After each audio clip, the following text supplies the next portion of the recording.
Sir जो topic हमने आज डिसाइड किया है दैट इज़ फ्रेंडशिप। अगर हम थोड़ा सा देखें तो हम लोग सोचते भी रोल्स में हैं, लाइक जैसे एक माँ बन के, एक बीवी बन के, एक फ्रेंड बन के या एक गर्लफ्रेंड बन के। बट जैसे हम फ्रेंडशिप में सोचते हैं ना, उसमें एक अजीब सी एक्सेप्टेंस होती है, मतलब एक सुकून टाइप का फील होता है। हमें ऐसा लगता है कि जैसे हमें कोई समझ रहा है, राइट। वही बंदा अभी हमारा फ्रेंड है तो बहुत मतलब कूल रहेगा हमारे सामने, बहुत हंसी मजाक करेगा। वैसे ही बॉयफ्रेंड बन जाएगा तो सर उसके तेवर बदल जाएंगे। तो यू सी, एक फ्रेंड से जब वो बॉयफ्रेंड बना तो कैसे वो डिफरेंट हो गया, राइट। तो यही मेरा क्वेश्चन यही है कि क्योंकि फ्रेंडशिप एक बहुत इंपॉर्टेंट चीज़ है हमारी रिलेशनशिप्स में, तो हम कैसे अच्छे दोस्त बनाएं। मतलब आप ये पूछ रहे हैं कि लड़कों को फ्रेंड जोन कैसे किया जाए? नहीं सर, ये तो नहीं है मेरा question, but the thing is कि ये भी कहा जाता है that we are average of 5 people who are around us. जो हमारे फ्रेंड्स हैं वो हमारी थिंकिंग को बहुत इन्फ्लुएंस करते हैं। अच्छे दोस्त हैं तो करियर में हमें मोटिवेट करेंगे आगे बढ़ने के लिए, बट अगर वो दोस्त ऐसी नालायक टाइप के हैं तो फिर हमारा ही हमारी सक्सेस को वो रोकेंगे। तो we have to be very thoughtful कि कौन से लोगों को हम अपनी लाइफ में जगह देते हैं। इनफैक्ट इससे भी इम्पोर्टेंट ये है समझना कि what is friendship. Exactly. Not कि हम अच्छे फ्रेंड कैसे चुने, बल्कि फ्रेंडशिप होती क्या है। सर आई थिंक फ्रेंडशिप वो होती है जिसमें कि आपको बिना सोचे आप अपने इमोशंस जो हैं वो उनके साथ एक्सप्रेस कर पाओ। फॉर एग्जांपल लाइफ में कुछ ऐसी चीज़ें होती हैं जिनको आप डायरेक्टली अपने पेरेंट्स के साथ डिस्कस नहीं कर सकते, या इवन मतलब और भी जो आपके घर के साथ हैं उनके साथ आप डिस्कस नहीं कर सकते। बट फ्रेंड जोन अगर आपका एक ऐसी चीज़ होती है, उसमें कुछ ऐसे फ्रेंड्स जिनके साथ आप उन चीज़ों को एकदम से डिस्कस कर लेते हो बिना सोचे। और इवन और इसको देखा जाए तो जब आप थोड़ा डिप्रेस होते हो, स्ट्रेस में होते हो, कुछ आपके माइंड में बात चली होती है, तो जब आप अपने फ्रेंड के साथ वो चीज़ डिस्कस करते हो तो एक तो आपका स्ट्रेस रिलीज होता है। इसका अनदर बेनिफिट आपकी हेल्थ के ऊपर भी उसका फ़र्क पड़ता है इन द सेंस। बट ऐसी बहुत सारी बातें हैं जो हम अपने फ्रेंड्स के साथ में शेयर नहीं कर सकते। डिपेंड करता है उस फ्रेंड के साथ में हमारी क्या इक्वेशन है, उसके अकॉर्डिंग हम उसके साथ में उतना ही शेयर कर सकते हैं, उससे ज़्यादा नहीं कर सकते। तो इस लॉजिक के हिसाब से तो अगर कोई थेरेपिस्ट के पास में आप जाते हो, उनके सामने तो आप कुछ भी शेयर कर सकते हो, ऐसी ऐसी बातें जो अपने फ्रेंड्स के साथ भी नहीं कर सकते। तो क्या वो सबसे अच्छे फ्रेंड हो गए हमारे? क्या वो फ्रेंडशिप है? Sir I want to understand कि what is true friendship means. अगर जैसे कहते हैं friend in need is friend in deed, और अगर वो मुसीबत में मैंने उसकी हेल्प की या जब मैं मुसीबत में उसने मेरी हेल्प की, एक ये पार्ट हो गया। या इससे भी अलावा कुछ मज़े कर लिए साथ फ्रेंड्स के, मतलब बेसिक जो चीज़ें हैं जो हम समझ सकते हैं कि वो तो एक फ्रेंडशिप है। What I want to understand क्या इससे ऊपर भी कोई लेवल है फ्रेंडशिप का। सेकंड क्वेश्चन इज़ कि जैसे आप सर अभी पिछले सेशंस में भी बात कर रहे हैं friendship in relationships, relationship of a husband and a wife, तो उसमें फ्रेंडशिप को किस तरह से हम कर सकते हैं इंक्लूड, या फिर क्या फ्रेंडशिप ही उस बेसिस का, उस रिलेशनशिप का बेसिस है? तो सबसे पहले हम ये समझते हैं फ्रेंडशिप क्या है। फ्रेंडशिप से रिलेटेड हमारे सबके कॉन्सेप्ट्स हिले पड़े हैं। उसकी वजह से क्या होता है, हम फ्रेंडशिप को कुछ भी समझने लग जाते हैं और बुरी तरह से फंस जाते हैं।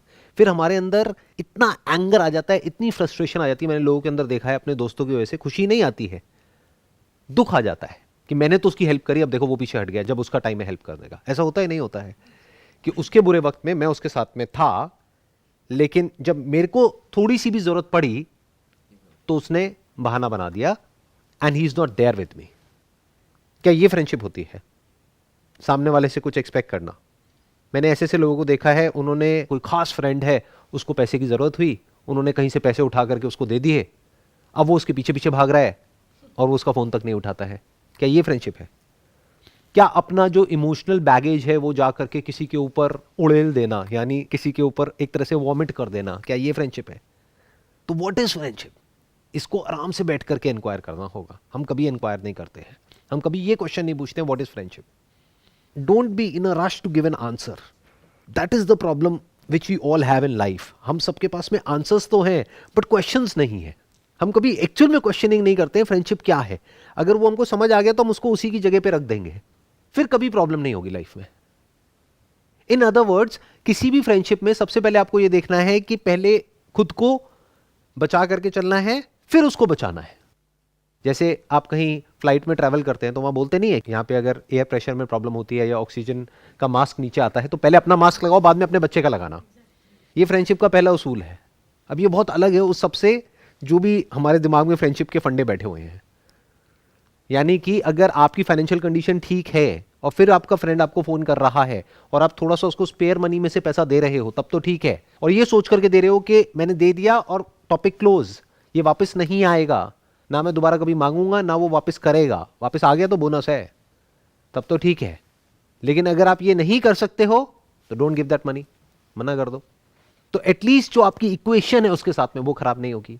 और किसी को फ्रेंड बनाना है तो बनाए कैसे, उससे पहले समझना पड़ेगा फ्रेंडशिप क्या है। मेरी जो अंडरस्टैंडिंग है फ्रेंडशिप की वो ये है कि दो लोगों में कुछ कॉमन होना चाहिए जो दोनों चाहते हैं, और जब वो मिल जाता है उसको फ्रेंडशिप कहते हैं। और आपका दुश्मन भी आपका दोस्त हो सकता है अगर आप दोनों का कॉमन गोल है तो, और आपका दोस्त भी आपका दुश्मन हो सकता है अगर कॉमन गोल नहीं है तो। ये आप लोग ज़्यादा अच्छे से समझोगे। दो लड़कों की दोस्ती कब खराब होती है? पैसे से, या लड़की आ जाए सिर्फ दूसरी। लड़की दूसरी नहीं, पहली। दूसरी हो तो दिक्कत नहीं है ना, दोनों को एक एक मिल गई ना। हाँ जी सर। अगर एक ही लड़की हो और दो कैंडिडेट और दो दोस्त हो हाँ जी सर। तो दोस्ती खराब हो गई। लड़की भी कॉमन गोल होना चाहिए दोनों के लिए ना। नहीं, दोनों के लिए लड़की कॉमन गोल है, पर लड़की के लिए दोनों कॉमन गोल नहीं है ना। लड़की ये नहीं कहेगी ना कि मैं तुम्हारे साथ भी डेट करूंगी, तुम्हारे साथ भी करूंगी, चलो तीनों साथ में चलते हैं। तो लड़की दोनों में से किसी एक को चुनने वाली है। तो दोनों का गोल देखने में सेम लग रहा है लेकिन अलग हो गया ना। दोनों को उसके साथ रिलेशनशिप में जाना है और दोनों में से एक ही जा सकता है। हो गई लड़ाई।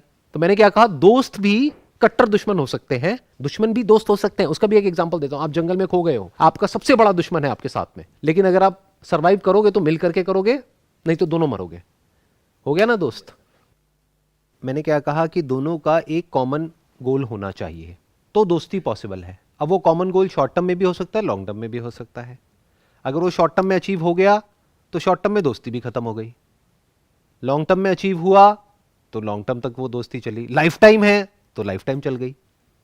तो आपको ढूंढना पड़ेगा कि क्या आपके और जो दूसरा इंसान है, that could be a male और a female, that could be a romantic relationship और अ नॉर्मल फ्रेंडशिप, क्या वहां पे कुछ कॉमन है?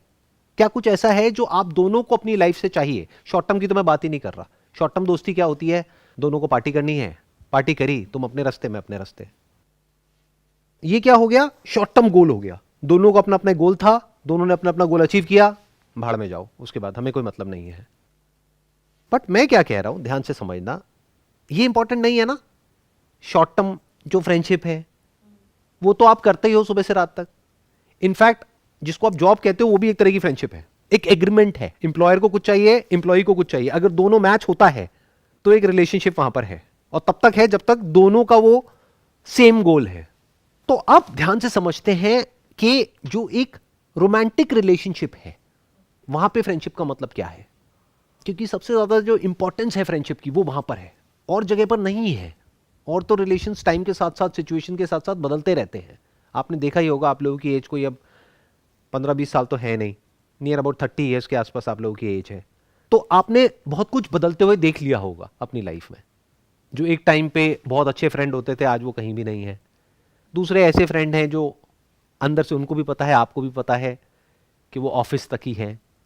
दूसरे हैं वो वॉक करने के लिए हैं सुबह सुबह, कोई जिम में है। बट कोई ऐसा भी हो सकता है जिसके साथ पूरी लाइफ आप आगे बढ़ने वाले हो। वहां पर कुछ कॉमन होना बहुत जरूरी है। अगर उसको आप ढूंढ पाते हो तो फ्रेंडशिप की गुंजाइश है। और जितना ज्यादा कॉमन गोल्स हैं दोनों के पास में पूरी लाइफ टाइम के पॉइंट ऑफ व्यू से, यानी एक लड़का है जिसको अपनी लाइफ से कुछ चाहिए, एक लड़की है जिसको अपनी लाइफ से कुछ चाहिए, उसमें जितनी ज्यादा कंपैटिबिलिटी है, कॉमन मतलब ये नहीं है कि मुझे भी डॉक्टर बनना है, तुम्हें भी डॉक्टर बनना है, मुझे डॉक्टर बनना है, तुम्हें इंजीनियर बनना है, लेकिन मैं तुम्हें डॉक्टर बनने के लिए सपोर्ट कर रहा हूं, तुम मुझे इंजीनियर बनने के लिए सपोर्ट कर रहे हो, तो कंपैटिबिलिटी हो गई, तो कॉमन गोल हो गया। सर आई थिंक अंडरस्टैंडिंग ही कहीं ना कहीं, मतलब again it is a type of नहीं रिलेशनशिप। नहीं नहीं नहीं, अंडरस्टैंडिंग नहीं आई अभी अंडरस्टैंडिंग नहीं आई। ध्यान से समझना, एक लड़की है उसको अपनी लाइफ से कुछ और चाहिए, शॉर्ट टर्म में भी और लॉन्ग टर्म में भी। लड़का है उसको अपनी लाइफ से कुछ और चाहिए। यहां पे अगर अंडरस्टैंडिंग होगी भी तब भी वो रिलेशन लंबा नहीं चलेगा, या तो वो ब्रेकअप हो जाएगा या फिर डिवोर्स हो जाएगा शादी के बाद में। मैं क्या कह रहा हूं, जितने ज्यादा कॉमन गोल्स हैं उतनी ही स्ट्रांग फ्रेंडशिप है। It's a mathematical equation. अगर एक भी कॉमन गोल नहीं है तो नो फ्रेंडशिप। अगर आपस में कॉन्फ्लिक्टिंग गोल्स हैं तो दुश्मनी, फ्रेंडशिप को अपोजिट। जैसे दो कंपनीज हैं, दोनों का टारगेट सेम कस्टमर है, तो दोनों की आपस में दुश्मनी है। अब दुश्मनी का मतलब ये नहीं होता लड़ेंगे, मरेंगे, हाथापाई करेंगे, व्हाटएवर। दुश्मनी है। They are like enemies in a battlefield. Sir फिर फिर तो इसको फ्रेंडशिप नहीं बोल के इसको तो हम कुछ भी नाम दे सकते हैं। फॉर एग्जांपल अगर ट्रांजैक्शन ही होनी है तो फिर उसको फ्रेंडशिप ही क्यों बोल रहे हैं, फिर तो एक रिलेशनशिप हो गया, किसी भी नाम के साथ उसको हम बोल सकते हैं। एग्जैक्टली इसको आप एक रिलेशनशिप बोलो, वो बेटर है, क्योंकि इसीलिए मैंने फ्रेंडशिप का ये जो टॉपिक है इसको थोड़ा सा ब्रॉड कर दिया। अगर आप चाहते हो कि आपकी जो रिलेशनशिप है वो बहुत स्ट्रांग हो जाए तो आपको समझना पड़ेगा कि दोनों में क्या क्या कॉमन है और क्या क्या कॉन्फ्लिक्टिंग है। जो कॉन्फ्लिक्टिंग एरियाज है उनको अवॉइड करो, वहां पे लाइन ड्रॉ कर दो, और जो कॉमन एरियाज हैं उसको डिस्कवर करो और उस पर फोकस करो, तो दोस्ती गहरी होती चली जाएगी, दोस्ती पक्की होती चली जाएगी। अगर हम लोग कॉमन गोल इजाद करते हैं या मतलब डिस्कवर करते हैं और कॉन्फ्लिक्ट अवॉइड करते हैं, in spite of knowing the fact कि मुझे वो कॉन्फ्लिक्ट अवॉइड करने में अच्छा नहीं लग रहा है, तो वो एडजस्टमेंट नहीं हुआ। आप उस डायरेक्शन में जा ही नहीं रहे, इसलिए वो एडजस्टमेंट नहीं हुआ। चाणक्य नीति के बारे में पढ़ा है आप लोगों ने, साम दाम दंड भेद। तो पहले आपको समझना पड़ेगा कि आपकी किससे क्या रिलेशनशिप है। उसको आप रिलेशनशिप भी कह सकते हो, फ्रेंडशिप भी कह सकते हो। ये दुनिया एक बैटलफील्ड के जैसी है। तो बैटलफील्ड में आपको चाहिए कोई ऐसा इंसान कि जब एक्चुअल में जरूरत हो तो आपके साथ में खड़ा हो। वो कब खड़ा होगा? जब उसको जो अपनी लाइफ से चाहिए उसको ये लगेगा कि बिना आपके वो अचीव नहीं हो सकता है। मान लो उसको एक सपोर्ट सिस्टम चाहिए और वो सपोर्ट सिस्टम आपने उसको प्रोवाइड कर दिया है, अब वो दोस्ती पक्की हो गई। बट उसको सपोर्ट सिस्टम नहीं चाहिए और आप बात कर रहे हो सपोर्ट सिस्टम की, तो वहां पे कहां दोस्ती हुई? उसको क्या चाहिए वो आपको समझना पड़ेगा, फिर आपको क्या चाहिए और क्या वो आपस में मैच हो पा रहा है। दोनों फन लविंग है तो दोनों की लाइफ का कॉमन गोल हो गया। लेकिन एक है जो बहुत ही बोरिंग है, बहुत ही सीरियस रहता है अपनी लाइफ से, उसको ना मूवी देखने का शौक है ना कहीं घूमने फिरने का शौक है, और एक है जो दुनिया घूमना चाहती है या चाहता है और बहुत कुछ एक्सप्लोर करना चाहता है, एडवेंचरस है। कॉन्फ्लिक्ट आ गया ना, अब यहां पे कॉम्प्रोमाइज करना पड़ेगा। तो फंडामेंटली आप देखो कि अपनी पूरी लाइफ में आप कैसे जीना चाहते हो। अगर उसको आप फिगर आउट कर लेते हो और आप इस चीज को आराम से पेपर पेन लेकर के देख लेते हो, एक लाइन ड्रॉ करके हम दोनों में क्या क्या कॉमन है, और टिक टिक टिक टिक टिक, अगर ऐसे 10 टिक हो जाते हैं और जो कॉन्फ्लिक्ट नजर आए आपको वो सिर्फ 1-2 आए, वो भी अवॉइड किए जा सकते हैं। मानो एक लड़की के साथ आप रिलेशनशिप में हो, वहां पे सबसे बड़ा कॉन्फ्लिक्ट क्या है कि आप अपने पेरेंट्स के साथ रहते हो और उसकी आपकी मां से नहीं बनती है। बड़ा कॉमन है इंडिया में तो बहुत ही कॉमन है। अब क्या करोगे? लेकिन जो बाकी के 10 पॉइंट है वहां पे टिक लग चुका है। अब एक ऑप्शन तो है एडजस्टमेंट, बट एडजस्टमेंट हो नहीं सकती है। बिल्कुल ऐसा है, फायर एंड वाटर, इन दोनों को साथ लाओगे तो प्रॉब्लम होगी, लड़ाई हो जाएगी, दोनों एक दूसरे पे हावी होने की कोशिश करेंगे। तो आपने क्या किया? एक डिसीजन लिया कि कुछ ऐसा करते हैं कि शादी से पहले ही मैं अपना एक अलग फ्लोर ले लेता हूं रेंट पे, या अपने घर वालों से बात करी आसपास में कहीं पर या थोड़ा दूर, डिपेंडिंग अपॉन द इक्वेशन कि उनकी कितनी बड़ी लेवल पे कॉन्फ्लिक्ट है। बहुत बड़ा कॉन्फ्लिक्ट है तो बहुत दूर लो, छोटा मोटा कॉन्फ्लिक्ट है तो आसपास ले लो, कोई कॉन्फ्लिक्ट नहीं है तो साथ भी रह सकते हो। अब कॉम्प्रोमाइज यहां पर क्या होगा कि क्योंकि उसकी कंपैटिबिलिटी आपकी मदर के साथ में नहीं है, तो कोई ऐसी लड़की से आपने शादी कर ली जिसकी कंपैटिबिलिटी आपकी मदर के साथ तो है बट आपके साथ नहीं है। क्या बेटर है? आ रहा है, कुछ समझ में आ रहा है? जो 10 पॉइंट्स हमें पॉजिटिव दिख रहे हैं और एक जो मैच नहीं कर रहा है उस नेगेटिव को एक को हटाओ और सिचुएशन ऐसी क्रिएट कर दो कि वहां पे कॉन्फ्लिक्ट होने की गुंजाइश ही ना हो। क्योंकि अगर एक घर में आ गए वो दोनों, तो कॉन्फ्लिक्ट होना ही होना है, दैट इज इनएविटेबल। तो पहले से ही प्लान ऐसा बना लो कि वो कॉन्फ्लिक्ट की गुंजाइश ना हो, तो प्रॉब्लम सॉल्व। बहुत बारीक बात है जो मैं आपसे कर रहा हूं, आई एम नॉट श्योर आप कैसे समझ पाओगे। देखो फॉर एग्जाम्पल, मैं कंपनी चलाता हूं जहां पे 100 से ज्यादा लोग काम करते हैं, एग्जाम्पल नहीं है, सच है। तो अलग अलग डिपार्टमेंट्स हैं, अलग अलग डिपार्टमेंट्स के जो अलग अलग डिपार्टमेंट हेड्स हैं वो सारे मेरे दोस्त हैं। मेरे लिए तो सब बराबर है ना, और मेरे लिए तो सारे इंपॉर्टेंट है, समझ गए। लेकिन मान लो उनमें से कोई 2 है जिनकी आपस में बहुत बड़े लेवल पे दुश्मनी है, कॉन्फ्लिक्ट है। अब मैं क्या करूं? मैं कुछ ऐसा कर दूंगा कि उन दोनों की आपस में कम्युनिकेशन ही ना हो। वो अपना काम करता रहेगा, वो अपना काम करती रहेगी, कोई प्रॉब्लम नहीं है। बट अगर मैं ये एक्सपेक्ट करूं कि उन दोनों को साथ में बिठा दूंगा एक ही कैबिन में और फिर कुछ नहीं होगा, तो मेरे लिए भी प्रॉब्लम है, उन दोनों के लिए भी प्रॉब्लम है। ऐसे चीजों को मैनेज करना होता है, इमोशनल होकर के नहीं सोचना होता है कि हम दोस्त हैं तो अब मैं तेरे लिए जान दे दूंगा, तू मेरे लिए जान दे देगी। ऐसा नहीं होता है एक्चुअल में। Yes sir, I think friendship में भी ऐसा ही होता है। रियल लाइफ में अगर हम देखें तो जो फ्रेंड्स बचपन के थे, अगर वो उनसे 10-20 साल हमारी बात नहीं होती है तो फ्रेंडशिप ख़त्म हो जाती है। तो इसका मतलब अगर दोनों के बीच में कम्युनिकेशन नहीं है तो वो फ्रेंडशिप नहीं है। राइट तो अब ये इक्वेशन के बेस पे आप बड़े आराम से समझ सकते हो आपकी किससे फ्रेंडशिप किस लेवल पे है। फालतू की बातें नहीं सोचनी है कि मेरे को प्यार है। प्यार क्या होता है? क्या होता है प्यार? पता है हमें कि प्यार क्या होता है? प्यार इज जस्ट अ वर्ड जो मूवी से देख देख करके हमारे दिमाग में बैठ गया है, और कुछ भी कहीं भी हम प्यार बोल देते हैं। लोग बोलते हैं I love chicken. What do you mean by you love chicken? You love the taste of chicken और you love chicken? Because if you love chicken तो आप चिकन नहीं खाओगे ना। सो इस तरह से जब हम आराम से देखते हैं चीज़ों को तो हमारा माइंड क्लियर होता चला जाता है। हम धीरे धीरे एक एक करके अपनी लाइफ में से कॉन्फ्लिक्ट्स को हटा देते हैं। और कुछ ऐसे भी दोस्त होते हैं जो वन साइडेड फ्रेंडशिप होती है। वो ऐसे होते हैं खून चूसने वाले, जैसे एक जानवर होता है ना, उसका क्या नाम होता है? Leech, I think leech. वो लीच के जैसे होते हैं। ऐसे भी होते हैं लोग या नहीं होते हैं दुनिया में? वो लीच के जैसे होते हैं। तो आपको समझना पड़ेगा कि अगर वो लीच है तो उसको क्या करा जाता है। अगर लीच को चिपक गया आपकी बॉडी पे तो क्या करोगे? निकाल के फेंक दोगे। तो उन दोस्तों को हटाना भी होता है। वहां पे इमोशनल नहीं होना होता है। हम तो बचपन के दोस्त हैं, अब क्या करें, अब जो भी है जैसा भी है दोस्त है। अरे नहीं, आपको समझ आ गया है कि वो लीच है, यानी वो सिर्फ खून चूसना जानता है, वो ईमानदार नहीं है, तो हटा दो उसको। दोस्ती की जो फाउंडेशन है that is honesty, that is fair play. एक बार दोस्ती को हटाओ, क्योंकि दोस्ती सुनते ही आप इमोशनल हो जाओगे। मैं बिल्कुल प्रैक्टिकल लेवल पे बात करूंगा। आप एक कंपनी में काम कर रहे हो, वो कंपनी आपके साथ में फेयर नहीं है। ज्वाइन करते वक्त आपको बोला कि ओवर टाइम के पैसे मिलेंगे, वीकेंड पे अगर आपको बुलाया जाएगा तो पैसे मिलेंगे, अब कोई पैसे नहीं दे रही, तो क्या उस कंपनी में काम करना चाहिए, नहीं करना चाहिए? अनफेयर हो गया सर उनका। जो उन्होंने टर्म सेट किए थे पहले उसके अकॉर्डिंग वो एक्ट नहीं कर रहे, या फिर इसको आप अनफेयर भी कह सकते हो, बेईमानी भी कह सकते हो, सर डिसऑनेस्टी भी कह सकते डिसऑनेस्टी भी कह सकते हो। यानी कोई कमिटमेंट किया आपको और और वो fulfill पूरा नहीं भी नहीं कर रहे, और उल्टा कुछ ऐसा कर रहे हैं जो पूरी तरह से अनफेयर है। तो इस रिलेशनशिप को कब खत्म करना चाहिए? हैं। जितनी जल्दी हो सके सर। जितनी जल्दी हो सके। एग्जैक्टली। बट हम ऐसा करते नहीं है और फिर फंस जाते हैं। फिर क्या होता है? फिर हमको आदत पड़ जाती है, फिर कंफर्ट जोन में चले जाते हैं। फिर आदमी कहता है कि एक अनजान दोस्त से अच्छा है जाना पहचाना दुश्मन, तो उसके साथ रहे चले जाते हैं, रोते रहते हैं, गालियां निकालते हैं उस कंपनी को, लेकिन रहते उसी कंपनी में है। ऐसे ही अगर कोई इंसान है जो आपको समझ आ रहा है कि वो अनफेयर है, अनएथिकल है, इमोरल है, डिसऑनेस्ट है, तो उसको कल क्यों, आज ही खत्म करो ना। जितना लेट करोगे उतना प्रॉब्लम बढ़ेगी। आप किसी पर्सन के साथ में रिलेशनशिप में हो, आपको समझ आ रहा है कि आप दोनों की कंपैटिबिलिटी नहीं है, कि आपको चाहिए कि लाइफ में सबसे इंपॉर्टेंट है हंसी मजाक, आपको हंसते खेलते रहना है, आपको सीरियस लाइफ नहीं पसंद, और सामने वाला बंदा इतना सीरियस है हर चीज को लेकर के जिसकी कोई हद नहीं है। फन क्या होता है उसको पता ही नहीं है, सेंस ऑफ ह्यूमर क्या होता है उसको पता ही नहीं है। आप जैसे ही एक जोक क्रैक करते हो सामने वाला सीरियस हो जाता है। तो ऐसे इंसान के साथ क्यों शादी करनी है? एक माइक लेकर के बोलना। हाँ। प्यार प्यार क्या होता है? फीलिंग, फीलिंग्स किसी क्या को होती देखा है? और फीलिंग्स तो हमारी कुत्ते के लिए भी होती है। फीलिंग्स मतलब क्या और प्यार मतलब क्या? Feelings प्यार आप वही- किसे कह रहे हो? Intimate connection. क्या बिना दोस्ती के प्यार हो सकता है?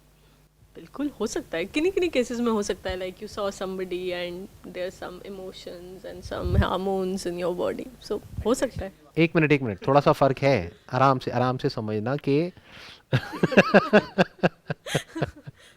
आप जिसकी बात कर रहे हो वो एक टेम्पररी अट्रैक्शन है, इन्फैचुएशन है, प्लेजर है, बट वो लॉन्ग लास्टिंग नहीं है। वो शॉर्ट टर्म के लिए तो ठीक है, बट होता क्या है कि हम दूर तक नहीं सोच पाते हैं। शॉर्ट टर्म में हम सोचते हैं क्या फर्क पड़ेगा, फिर हमको उस इंसान की आदत हो जाती है, फिर हम उसको नाम दे देते हैं प्यार का, और फिर हम फंस जाते हैं। क्यों? क्योंकि सही टाइम पे सही फैसला नहीं लिया। सर जो एक बहुत इंपॉर्टेंट क्वेश्चन है जो अभी रह गया है फ्रेंडशिप से ही रिलेटेड, सर वो है कि ऑर्गेनाइजेशन में कैसे फ्रेंडशिप करें। बिकॉज आजकल के ज़माने में if you working in a corporate, it is very important कि आप नेटवर्किंग करें, आपके अच्छे कॉन्टैक्ट्स बने। This is very important. That also comes in the realm of friendship only. तो कैसे आप किसी से एक अच्छी फ्रेंडशिप इस्टेब्लिश करें जिससे आपको फ़ायदा हो ऑब्वियसली, और कैसे आप एक ऐसा रिलेशन इस्टेब्लिश करें कि उसको ऐसा ना लगे कि आप उसकी पर्सनल स्पेस में इंक्रोच कर रहे हैं। मतलब आप उससे फ्रेंडली तो है, वो बंदा आपको ट्रस्ट भी करता है कि हाँ मैं इसको काम दे दूंगा तो ये कर देगी या जो भी है, बट कैसे आप वो एक ऐसी रिलेशन इस्टेब्लिश करें जिससे वो आप पे ट्रस्ट करे और प्लस आप उसकी पर्सनल स्पेस इंक्रोच ना करें, प्लस आपकी नेटवर्किंग भी बढ़े। I got it. देखिए, आपने बात करी नेटवर्किंग की और ट्रस्ट की। ट्रस्ट कैसे बिल्ड होता है, नेटवर्किंग कैसे होती है, और नेटवर्किंग क्या होती है? आज मेरा अपना एक नेटवर्क है, कुछ लोग हैं जो मेरे साथ में जुड़े हुए हैं और वो आज से नहीं जुड़े हुए हैं, 10 साल हो गए, 20 साल हो गए, 30 साल हो गए, सब वहीं के वहीं हैं। 30 साल तो ज़्यादा बोल गया मैं, 10 मतलब 10-20 साल तो सभी को हो गए हैं ऑलमोस्ट। सो अब ये नेटवर्किंग क्या होती है, ट्रस्ट क्या होता है। उनको मेरे पे ब्लाइंड ट्रस्ट है, मेरे को उन पे ब्लाइंड ट्रस्ट है, बस मेरे को बोलने की देर है, मेरे को और कुछ करने की जरूरत नहीं है। वहां पे मैंने बोला तो काम हो गया, उन्होंने बोला तो काम हो गया। अब ये कैसे होता है, ये होता है कमिटमेंट पे टिके रहने से, उससे नेटवर्किंग स्ट्रांग होती है। दूसरी नेटवर्किंग जिसको हम नेटवर्किंग समझते हैं, अरे वो तो कुछ नहीं है, वो तो नकली नेटवर्किंग होती है कि आप गए किसी के साथ में कॉफी पी रहे हो और स्माइल पास करी और बात करी, सामने वाले को जब समझ आएगा कि आप नकली हो तो सारी नेटवर्किंग सब बेकार हो जाएगी। सारा खेल असली नकली का होता है ट्रस्ट में और नेटवर्किंग में।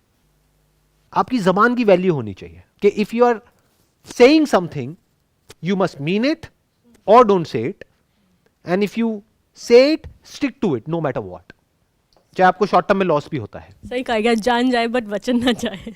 प्राण जाए पर वचन ना जाए, बट आजकल इसका उल्टा हो गया है, वचन जाए पर प्राण ना जाए। ये चीज़ जो है वो खुद से शुरू करनी पड़ेगी, खुद के साथ कमिटमेंट्स जो हम करते हैं पहले वो पूरी करनी पड़ेगी। Obviously। अगर हम वो करेंगे तो ऑब्वियसली फिर बाहर की कमिटमेंट्स ऑटोमेटिकली कम। देखो सामने वाला भी करेगा ना, सामने वाला भी बेवकूफ नहीं है ना। पहले तो एक कॉमन गोल होना चाहिए कि दोनों को एक ही चीज चाहिए। फॉर एग्जाम्पल आपका कोई सप्लायर है, कोई वेंडर है, उसको आपसे कुछ चाहिए, आपको उससे कुछ चाहिए, पहले तो ये कॉमन होना चाहिए। ये नहीं कि उसको कुछ और चाहिए, आपको कुछ और चाहिए, तब तो गड़बड़ हो गई, तब तो रिलेशन लंबा चलेगा ही नहीं। फिर अगर उसके माइंड में लॉन्ग टर्म विजन नहीं भी है तो आपको लॉन्ग टर्म विजन उसके माइंड में प्लांट करनी है कि ये 1-2 महीने का, 1-2 साल का रिलेशन नहीं है, जिंदगी भर का है। और जिंदगी भर में आप देखो हम लोग मिल करके क्या करेंगे, इसको पार्टनरशिप बोलते हैं, इसको रिलेशनशिप बोलते हैं कि come what may, if I am saying something I will fulfil it, under commit and over deliver. That is the secret of trust and networking. तब सामने वालों को आपके ऊपर ब्लाइंड फेथ हो जाता है और आपको उनके ऊपर। Under commit and over deliver. कम बोलो, ज्यादा मत बोलो।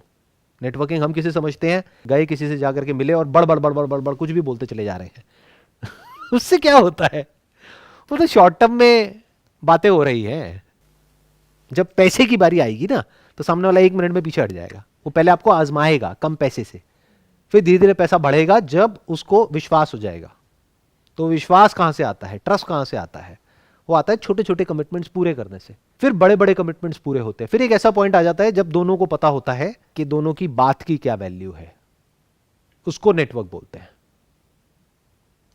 I think that sums up the entire conversation जो भी आज हमने करी है, जो भी ब्रेनस्टॉर्मिंग करी है। आई होप आपको आंसर मिला होगा आपके इस क्वेश्चन का, जिस क्वेश्चन के साथ में इस सेशन को हमने शुरू किया था। Wish you all the best and it was pleasure meeting you and pleasure talking to you. Thank you so much.